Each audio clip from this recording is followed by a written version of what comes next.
Hey, what's up everyone? Welcome back to channel. Today we are diving into the highly anticipated first episode of Failure with Frames. I become the strongest and annihilated everything low spells. So let's get started.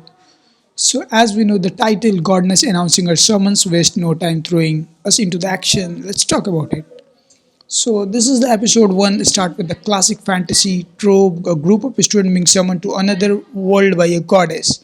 But don't let the step fool you, this isn't your average isekai. From a to get up to go, the tone feels a bit darker and our main character, Tori Momori isn't exactly thrilled to be there. So the goddess is questioned. Let's just call her the most extra divine being ever appear the announcement and this student will become heroes in their world. But there is a kicker. She clearly biased. If you are strong, have potential, great you are in. If you are weak, too bad. She is not interested in.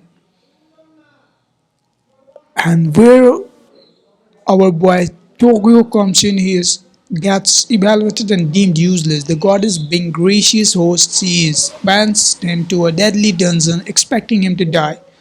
But instead of breaking down, Tokyo vows to survive and get revenge. Honestly, it is such a satisfying twist on the typical hero summoning narrative. Now let's talk about the dungeon. This is where the episode really shines. Toka's ability to think strategically and use the so-called low-level spells is what sets him apart. The animation does a great job of showing his desperation and determination. You can really feel this frustration and his grip. The dungeon scene where intense, the stake feels real, and that's where Toko uses his weak power to outsmart the monster.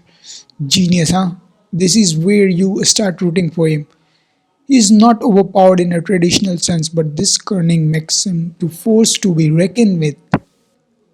Now let's not forget the goddess. Can we talk about how horrible she is? Means her arrogance, disregards for life, makes her such a great villain. It's going to be satisfying to see Turko rise up and hopefully put her in her place.